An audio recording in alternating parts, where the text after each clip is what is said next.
Alors, on va voir comment est-ce qu'on peut calculer la masse que le Soleil perd toutes les secondes.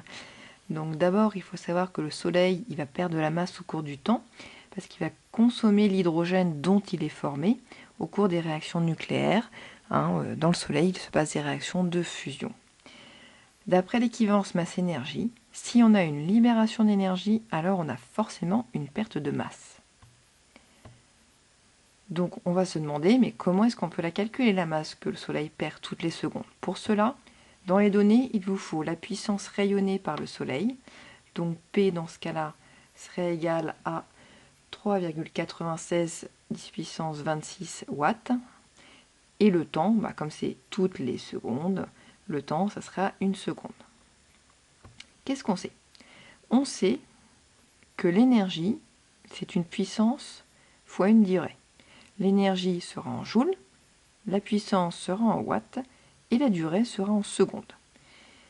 On sait aussi, d'après l'équivalence masse-énergie, que l'énergie libérée, c'est égal à la perte de masse, au défaut de masse, donc dans sa valeur absolue, fois c au carré. C, c'est la vitesse de la lumière. Alors C, normalement, vous avez appris en seconde que c'est 3 10 puissance 8 mètres par seconde, mais dans ce chapitre-là, on vous donnera une valeur de C beaucoup plus précise.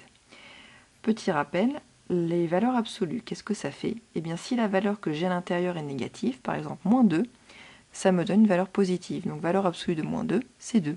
Par contre, valeur absolue de 2, eh bien ça reste 2. Ces deux expressions, on va découpler, parce que l'énergie ici donc, était en joules, on a dit, celle-ci est également en joules, la masse est en kilogrammes et C est en mètres par seconde.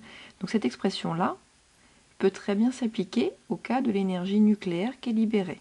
Donc les deux énergies vont être égales, ce qui fait que P fois delta T sera égal à delta M fois C au carré. Donc en combinant les deux expressions, on a P fois delta T qui vaut delta M fois C au carré. Et ce que je souhaite, moi, c'est calculer la perte de masse, le défaut de masse. Donc pour l'isoler, je vais diviser de chaque côté par C au carré. Comme ça, de ce côté-là, les C au carré disparaissent, et de ce côté-là, on a P fois delta T divisé par C au carré. C'est ce qu'on a écrit ici. On remplace par les valeurs. P, ça vaut 3,96 10 puissance 26, comme on l'avait dans les données. Delta T, ça vaut une seconde, c'est la durée. Et C au carré, on vous aurait donné la valeur très précise en mètres par seconde, qu'on n'oublie pas de mettre au carré. Et ça vous donne 4,41 10 puissance 9 kg.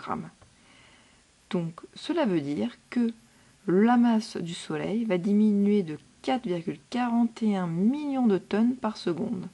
Donc c'est assez énorme.